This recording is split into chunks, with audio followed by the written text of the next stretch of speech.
is successful. ada selalu berhasil. Everything there's Jewish people in it thrive. Apapun yang di dalamnya ada orang Yahudi It berkembang. becomes supernatural when you're in Israel. Dan ini sangat supranatural, apalagi kalau Anda di Israel. You go to the desert, Anda dapat padang gurun, and what do you see in the middle of the desert? dan apa yang ada di tengah padang gurun itu? The desert is green. Hijau. You look at the Muslim quarter, Anda lihat di permukiman Muslim, what do you see? apa yang Anda lihat? Everything burned. Semuanya gersang. They always burn the land. They're always burning something. Dan selalu ada yang terbakar di situ. Because they have no connection. Karena mereka tidak They punya have no hubungan. confidential connection to the land. Mereka tidak punya hubungan perjanjian dengan tanah Yes, itu. there were Muslims there in the early 20th century. Ya, dari sejak awal abad 20 sudah ada Muslim di situ. But please understand that this is not a covenantal relationship to the land. Tapi kita harus sadari bahwa mereka tidak punya hubungan perjanjian dengan tanah itu. And this is important because when the Jewish people Dan ini sangat penting karena pada saat orang Yahudi will finally get the Messiah, akhirnya akan menemukan Mesias, you will see a revival in the world. Anda akan melihat kebangunan di dunia Unlike any other revival in human history. yang belum pernah Anda lihat sepanjang sejarah. All one have to do is to go to Tel Aviv Yang harus Anda lakukan adalah pergi ke Tel Aviv and stand in a corner of the street. dan berdiri di sudut jalan. You will hear 30 languages in 5 minutes Dan Anda akan dalam 5 menit dengar 30 bahasa. with great passion. Dengan semangat yang tinggi. The passion and devotion today turn toward other things. Their passion and devotion turn toward different things. Tetapi semangatnya itu mengarah ke arah yang lain, yang berbeda. But there will be a time, the scriptures tell us, Tetapi akan ada waktunya, kitab suci that mengatakan, their passion and devotion bahwa semangat dan pengabdian mereka itu will turn toward God akan menuju pada Tuhan and toward the Messiah. dan kepada Mesias. And our job today Dan tugas kita hari ini is to set a path, adalah untuk menyiapkan jalan, a spiritual path, suatu jalur a spiritual, prophetic path jalur nubuatan for this day. untuk hari itu. So for the 3 sessions, the short sessions that I have to do with you today, Jadi dalam sesi-sesi yang akan kita jalani hari ini, I want to deal with prophecy. saya ingin berurusan dengan nubuatan. You know, my family came to visit us in Israel, in America. Jadi keluarga kami dari dari Israel mengunjungi kami di Amerika. And they wanted to go to see a Major League Baseball game. Lalu mereka ingin menonton pertandingan baseball. And when they watched the baseball game, Lalu ketika mereka menonton pertandingan itu, they said, this is so enjoyable. mereka bilang, oh sangat menyenangkan sekali. Nothing happened in the game. Tidak ada yang terjadi di dalam pertandingan. You sit down, eat hot dog, Dan kita duduk-duduk sambil makan hotdog, peanuts. kacang. Nothing happened. It's slow, it's peaceful. So Nggak ada apa-apa, damai. we sat for 3 or 4 hours. Dan kita duduk selama 3 atau 4 jam. And then in the baseball game, you get to the last inning. Lalu di dalam permainan itu sampai ke inning terakhir. And the score was only 1-0. Jadi skornya waktu itu 1-0. But the bases were loaded for the other team. Tapi base-nya penuh untuk tim yang lawan. And you can tell that the pitcher is getting really tired. The pitcher, the one who throw the... Dan kita bisa melihat bahwa pelempar bolanya itu sudah mulai capek. So they stop the game. Jadi mereka menghentikan permainan itu. And they change the pitcher. Dan mereka mengganti pelempar bolanya. This pitcher pitched one pitch. Pitcher yang baru ini melempar 1 kali. And the game was over. Lalu pertandingan selesai. I said, if I ever play baseball, I want his job. Dan saya bilang, kalau saya jadi pemain baseball, saya mau kerjaannya dia. The guy next to me explained to me Orang yang ada di sebelah saya menjelaskan that he have a specific job. bahwa dia punya suatu tugas khusus. And he is called a closer. Yang tugasnya disebut penutup, closer. And a closer job is to close the game. Dan tugas penutup adalah menutup, Friends, menyelesaikan pertandingan. we are right now in the 9th innings. Dan jadi kita ini sekarang sudah di inning ke-9. The bases are loaded. base-nya penuh And God is looking for you, pastors, dan Tuhan mencari kamu para gembala to become closers, untuk menjadi penutup pertandingan. not to become bench warmers, Bukan duduk-duduk di kursi bangku cadangan, but tell the coach, put me in. tapi bilang pada pelatih, saya mau masuk. I want to take this final pitch. Saya ingin menjadi pelempar terakhir. And this is the reason I am here today, Dan inilah mengapa saya di sini hari ini, to tell you that the time is short. untuk mengatakan bahwa waktunya pendek. And right now, the lines are divided. Dan sekarang semuanya sudah terbagi. For the God of Israel or against the God of Israel. Mendukung Tuhan Israel atau melawan Tuhan There is Israel. nothing in between. Tidak ada yang di antaranya. So what is God's plan here? Jadi apa rencana Tuhan di sini? His plan, as I told you, is to bring salvation to the entire world. Rencananya adalah untuk membawa keselamatan kepada seluruh dunia. And he's going to do it through the people that is called nations of priests. Dan dia akan melakukannya melalui suatu bangsa yang disebut bangsa imamat. Imam-imam. This nations of priests Bangsa imam ini has to be the carriers of the good news. harus menjadi pembawa kabar baik. Look at what Psalm 96 said. Mari kita lihat apa yang dikatakan Mazmur 96. Psalm 96 is the only place in the Psalms Mazmur 96 adalah satu-satunya Mazmur that the term Gospels, yang mengandung kata Injil or in Hebrew Besorah, atau dalam bahasa Ibrani Besora is mentioned. yang disebutkan di And dalamnya. it says, sing to the Lord a new song, Dikatakan nyanyikan pada Tuhan lagu baru, sing to the Lord all the earth, menyanyilah pada Tuhan seluruh bumi. sing to the Lord, bless his name, Bernyanyilah kepada Tuhan, berkatilah namanya. proclaim his what? Nyatakan His good news. You see this kabar term? baiknya Of his salvation from day to day. tentang keselamatannya dari hari ke hari. Declare his glory among the nations, Nyatakan kemuliaannya di antara bangsa-bangsa his wonder among all the people. dan keajaibannya di antara umat. Now the question become, Dan sekarang pertanyaannya adalah, who is the one siapakah who's bringing the good news, yang membawa kabar baik itu and where the good news dan di mana kabar baik itu going towards? dan kemana kabar baik itu menuju? According to the Hebrew here, Menurut bahasa Ibrani di the sini, good news is coming out of the Jews. kabar baik itu datang dari orang Yahudi. By the way, the word there for the good news is the name Yeshua. Yeshua. Yeshua, like Yeshua. Yeshua. That's the word good news. Yeshua Yeshua. adalah kata good news itu, kata kabar baik itu. That's the name of our beloved Messiah, Yeshua. Itulah nama Mesias kita. He Itu is yang in harus the menjadi Psalms, kabar baik after bagi all. dunia. It just took me 15 years to find it, but I got it finally.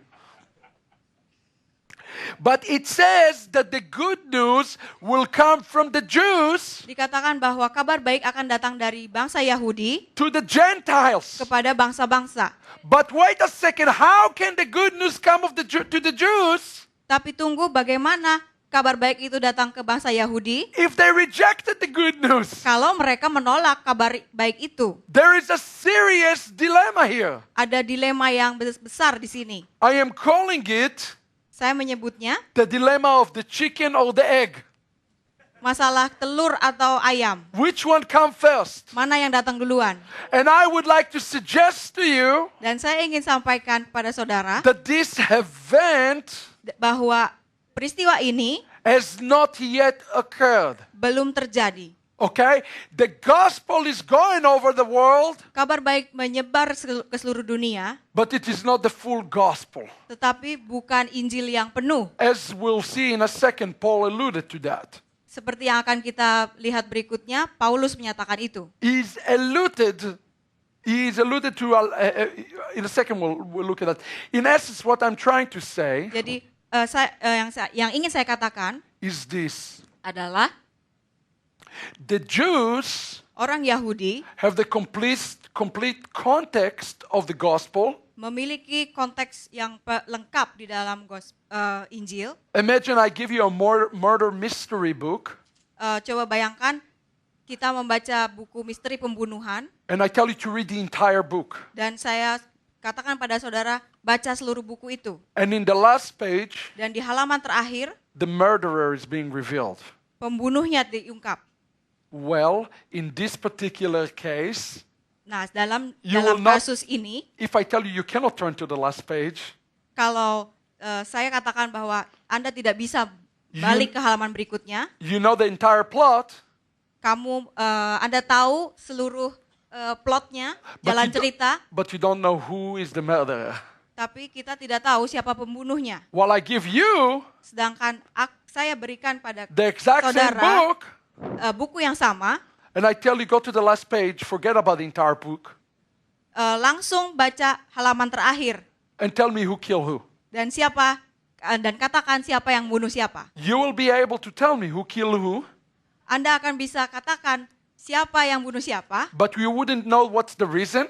tapi kita tidak akan tahu You wouldn't alasannya, know the plot. kita tidak tahu jalan ceritanya, You wouldn't know the motivation. kita tidak tahu motifnya. So, you see, that is a picture Jadi ini adalah suatu gambaran of the Christians today. tentang orang-orang Kristen hari ini. The Christian church have gotten the basic message of salvation Gereja Kristen sudah mendapatkan pesan dasar keselamatan correctly, dengan benar, but they miss the context of the gospel, tetapi mereka kehilangan konteks kabar baik itu. where the Jews have the full context. Sedangkan orang Yahudi memiliki seluruh konteks, They just identify the wrong guy. tetapi salah mengenali orang yang dituju. In the last days, Di zaman akhir ini, through what Paul referred to as a mystery, seperti yang dikatakan Paulus adalah sebuah misteri, somehow the guys that got the end of the story right jadi entah bagaimana ada orang yang berhasil mengerti cerita itu, will tell this story to the guys that don't know the answer, but they know everything else about the story. akan menceritakan ceritanya kepada orang yang mengetahui semua ceritanya, So in return, they can turn around supaya pada nantinya mereka akan berbalik and tell them the full story. dan menceritakan seluruh ceritanya. It's a mystery. Ini suatu misteri, It's inconceivable.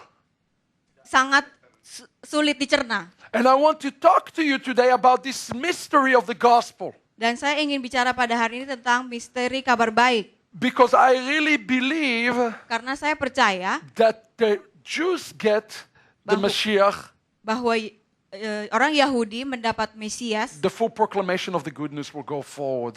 bahwa jika orang Yahudi mendapat Mesias, seluruh kabar baik akan disebarkan kemana-mana. And that's what I dedicated my life to do. Dan kepada tujuan itulah saya dedikasikan hidup saya sepenuhnya. There are 4 pieces, 4 components that I would like to see to go with you to go through with you today. 4 pieces. Ada 4 hal yang akan kita bahas hari ini. Okay, so in order for us to understand how this event will happen, Untuk kita mengerti bagaimana peristiwa ini akan terjadi, first we need to understand when we read the Bible, pertama kita harus mengerti bahwa ketika membaca kitab suci, especially as Gentiles, khususnya sebagai orang bangsa-bangsa, how to look at the prophets of Israel bagaimana membaca kitab para nabi through Jewish eyes. melalui kacamata Yahudi. There's specific methodology Ada metode-metode khusus of understanding prophecies, untuk memahami nubuatan. and we have to apply those rules Dan kita harus mengaplikasikan aturan-aturan itu if we are to understand the things that will happen and how they will happen. untuk mengerti apa yang akan terjadi dan bagaimana akan terjadinya. As you already kind of seen, both sides are needed. The Jews have a role, Jadi kita sudah bisa melihat bahwa kedua belah pihak ini punya peranan. Yahudi punya peran and the Gentiles have a role. dan bangsa-bangsa punya peran. The first thing we will do in this, we will define the roles. hal pertama yang akan kita lakukan adalah kita menentukan peran-perannya. And then we will define the responsibility, Lalu kita akan menentukan tanggung jawab. and then we will jump ahead and to see the fulfillment of those things. Lalu kita nantinya akan melihat pemenuhan And I will nubuatan itu. and I will say up front Dan saya akan katakan dari awal that it is an ambitious effort for us to get through all of this bahwa ini adalah suatu usaha yang sangat ambisius bahwa this afternoon. Untuk kita menyelesaikan semuanya sampai sore nanti. But if you're interested, we have some fantastic resources Tapi jika Anda tertarik, saya punya bahan-bahan yang sangat bagus that go through this systematically. yang membahas masalah ini dengan sangat sistematik. But we will do our very best. Kita akan berusaha sebaik-baiknya. So let's start with the very first thing. Kita mulai dengan yang pertama. Benjamin, you let me know whenever the break time come, okay? Just because I'm not looking at the time. The first thing I would like to do with you, just give you briefly, Hal pertama yang akan kita bahas very sedikit quickly, three principles adalah 3 prinsip. of understanding the prophecies and understanding prophets. 3 prinsip untuk memahami kitab nabi-nabi dan nubuatan. And I believe that some of you are already familiar with some of them because you've been here earlier. Dan saya percaya ada di antara saudara yang sudah mendengar ini karena kemarin sudah ikut. But for the sake of the pastors, it's worth just briefly mentioning them. Tapi untuk yang pertama kali hadir, saya akan mengulangnya sedikit. Those are 3 principles of Judaism, period. Jadi 3 prinsip ini adalah prinsip dalam Judaisme. Tidak ada tawar-menawar In understanding prophecy. dalam untuk memahami nubuatan. Principle number 1 Prinsip pertama states the following. bunyinya sebagai berikut. I believe in perfect faith Aku percaya dengan iman sempurna that all the words of the prophets are true. bahwa semua kata-kata para nabi adalah benar. Our starting point Titik awal kita has to be that the prophets of Israel, harus menyetujui bahwa nabi-nabi Israel, and by the way, Deuteronomy 34:9 dan dikatakan Ulangan 34 ayat 9 tell us who is the greatest prophet in Israel. mengatakan siapa nabi paling besar di Israel. Who is it? Siapa? Moses, Musa. it says, is the greatest prophet of Israel. Musa adalah nabi paling besar di Israel. So even the way we look at the Torah, the 5 books of Moses, Jadi cara kita melihat 5 buku Musa have to change. harus berubah. Sometimes in the church we call it the Old Testament. Seringkali di gereja dikatakan perjanjian lama. But I like to shift your thinking today Tapi saya ingin mengubah pemikiran saudara hari ini to think about the Torah untuk memandang Torah as a book that very first and most sebagai buku yang pertama dan utama is filled with a prophetic value. dipenuhi dengan nilai-nilai nubuatan. Okay? Second point on related to this principle, Hal kedua yang berhubungan dengan prinsip ini, since God is not a man that he should lie, karena Tuhan adalah bukan manusia sehingga dia berbohong, it's important to understand that the prophets of Israel will not give us a contradictory prophecy. sangat penting bagi kita untuk paham bahwa para nabi tidak akan memberikan nubuatan yang saling bertentangan. If there is a contradiction, Jika ada pertentangan, it means that one of them is a false prophet and one of them is a true prophet. maka artinya ada satu nabi yang palsu dan satu nabi yang benar. So the idea of even a conditional prophecy Jadi ide adanya nubuatan bersyarat, something that Judaism is clearly supporting today, modern Judaism, sesuatu yang Yudaisme modern mendukung, has to be rejected. harus kita tolak. So number 1, we have to acknowledge that the prophets of Israel gave us a true prophecy. Jadi kita harus meyakini bahwa nabi-nabi Israel memberikan nubuatan yang benar. Number 2, Yang kedua, the rabbis correctly identified and told us para rabi dengan benar mengidentifikasi dan menyatakan pada kita that the way we are to understand prophecies bahwa cara kita memahami nubuatan is through a cyclical lens adalah melalui pola pikir siklis as opposed to linear. dan bukan linier. In the Greek thought, Dalam pemikiran Yunani, there is a beginning, ada awal, there is a middle, ada and pertengahan, there is an end. lalu ada akhir. In Judaism, Dalam Judaisme, as you see in the scripture, God told us to do it in cycles.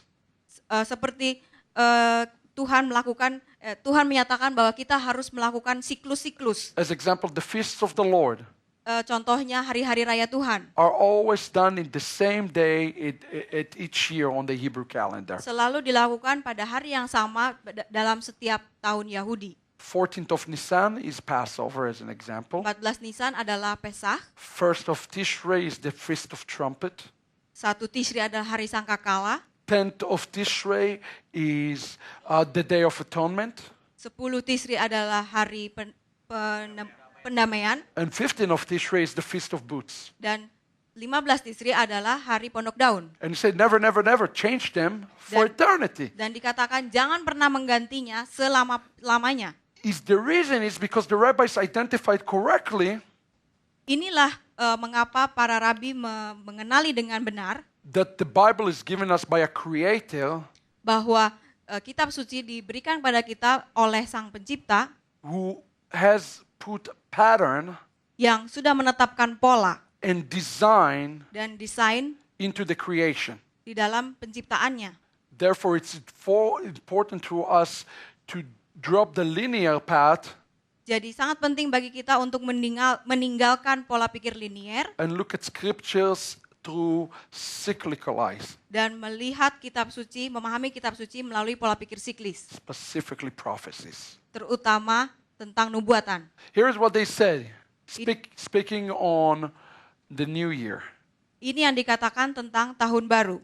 They says that in the Jewish New Year, which is Passover, Dikatakan bahwa dalam tahun baru Yahudi yaitu Pesach, on New Year the bondage of our ancestors stopped, pada tahun baru perbudakan nenek moyang kita di Mesir dihentikan. in the same time they were redeemed, Pada saat yang sama mereka ditebus and in Nisan they Dan- were redeemed in the time to come.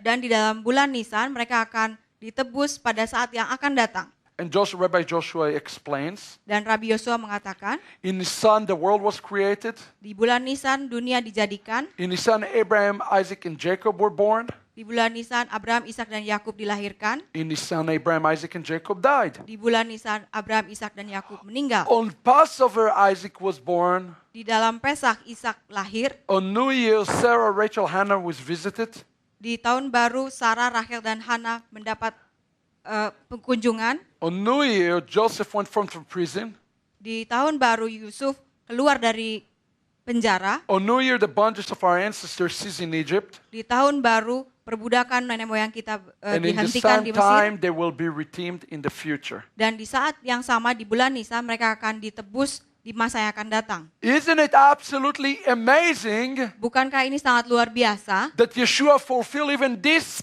particular point bahwa Yeshua memenuhi poin ini as he was crucified in the Pesach karena dia disalibkan pada hari Pesach. in perfect harmony with the Jewish rabbis saying. Sangat cocok dengan apa yang dikatakan para rabi. So it is really important for us Jadi sangat penting bagi kita to get ourselves again lined up untuk mencocokkan diri with God's calendar. dengan kalendernya Tuhan.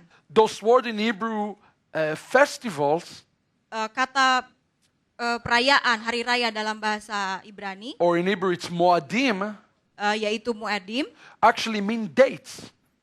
artinya adalah tanggal-tanggal. It's date like a date with a husband and a wife. Oh, I'm sorry. Kencan. Jadi kencan antara misalnya suami dan istri. So let's say your husband take you to a date. Jadi kalau suami saya ngajak kencan, First of all, he better smell good, dia harus wangi, but he better be there on time. tapi juga harus tepat waktu. Right? So it's really important for us. Jadi sangat penting bagi kita, Man, it's all in the Bible. ya, semua ini ada dalam kitab suci. Even date tips is in the Bible. Jadi ada tips-tips kencan dalam kitab suci. So you understand, right? So when I was in a church recently, Saya baru-baru aja dari suatu gereja And I told him, let's turn to I think it was Deuteronomy. dan saya bilang pada mereka, mari kita buka Ulangan. And the guy says, I can't find Deuteronomy. Lalu orang itu bilang, saya nggak bisa ketemu Ulangan. It's the yellow sticky pages of the book. Halamannya lengket-lengket, nggak pernah dibuka. He says, it's the Old Testament. We're a New Testament church. Itu kan perjanjian lama, kita sekarang perjanjian baru. How anybody on earth can understand even what Yeshua is speaking about Bagaimana mungkin ada orang yang bisa mengerti apa yang dikatakan Yeshua if he doesn't understand what already happened? jika dia tidak mengerti apa yang sudah terjadi? It's exactly what the church has done. Itulah yang dilakukan oleh gereja. They go to the end of the story. Mereka langsung lompat ke akhir cerita We don't understand the context of the story. dan tidak mengerti jalan ceritanya. You follow what I say? Cyclicality is important. Jadi berpikir siklis sangat penting. And the third and last principle, there are more, but we're just out of time, so we will go to the third one, Prinsip ketiga, ada banyak tapi kita nggak ada waktu. has to do with the purpose of cyclicality. Berhubungan dengan tujuan siklik itu. If there's siklus something itu. cyclical, Jika ada sesuatu yang bersifat siklik, it means that there's a point to be made, right? Because it repeats itself. berarti ada tujuan atau maksud tertentu yang diungkapkan. Karena itu diulang-ulang. If history repeating itself, Kalau sejarah mengulang dirinya sendiri, what's the point history trying to tell us about? apa yang berusaha dikatakan oleh sejarah? If I can even say it even in a more simpler way, Kalau mau dikatakan dengan lebih sederhana, what's the point of the Bible to begin with? apa tujuan ditulisnya Thank you. kitab suci? What's the point of the prophets to begin with? Apa tujuannya dinyatakan nubuatan? Shockingly, the rabbis themselves tell us this. Dengan sangat mengejutkan para rabi mengatakan ini. Rabbi Abba says the name of Rabbi Yochanan. Rabi Abba mengatakan dalam nama Rabi Yohanan, All the prophets prophesied of good things semua nabi menubuatkan hal-hal yang baik only for the day of Mashiach. hanya untuk hari-hari Mesias. They clearly says that the reason we have this cyclical repeating theme Mereka dengan jelas mengatakan bahwa mengapa kita memiliki pola-pola siklis so that we will know who is the Messiah. agar supaya kita tahu siapa Mesias itu. Our burden of proof in those last days, our task Tugas kita di zaman-zaman akhir ini is to find the Messiah. adalah untuk menemukan Mesias. Because if we can see the pictures of the Messiah everywhere in the scriptures, Karena jika kita berhasil menemukan Mesias di dalam kitab suci, we can understand what he's going to be doing, kita akan mengerti apa yang akan dia lakukan, and more importantly, dan lebih penting lagi, what do we need to do apa yang harus kita lakukan to get ready for his coming. untuk mempersiapkan diri menyambut kedatangannya. Everybody with me so far? Yes? Okay, Benjamin, is it almost break time or not yet? No? Keep on going? Okay, I can do that. Now, as I told you before, Seperti saya katakan sebelumnya, this concept that I keep on hearing in my spirit of getting ready konsep yang saya dapatkan tentang mempersiapkan diri ini these multiple roles adalah berbagai peran, has to do with three distinct group. Peran itu harus dilakukan oleh Three distinct group of people. 3 kelompok orang yang berbeda.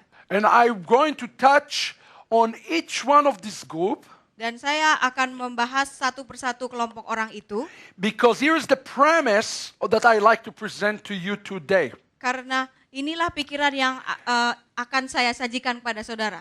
Each one of these groups Masing-masing kelompok orang ini is important. adalah penting, I will even say even more equally important bahkan sama penting for the return of the king. untuk kembalinya Raja Mesias. Each group have its own tasks ahead. Setiap kelompok ini memiliki tugasnya masing-masing. And I will describe each one of the groups in a moment. Saya akan jabarkan apa tugasnya masing-masing. The first group I will call Messianic Jews. Kelompok pertama akan saya sebut Yahudi Mesianik. The second group I will call normative Jews. Kelompok kedua saya sebut orang Yahudi normatif, those who do not believe that Yeshua is the Messiah. mereka yang tidak kenal bahwa tidak tahu bahwa Yeshua ada Mesias. And the third group is what I would call believers that are non-Jews, Christians. Dan kelompok ketiga adalah orang-orang percaya yang bukan Yahudi. Yeah, Itu orang-orang Kristen. And I'm using the word Christians, but I'm basically, everybody understand what I'm talking about. Ya, saya katakan orang Kristen ya. Anda mengerti maksudnya. Yeah. When a Messianic Gentile become Messianic, he's not Jewish. Kalau ada orang bangsa-bangsa menjadi mesianik, dia tetap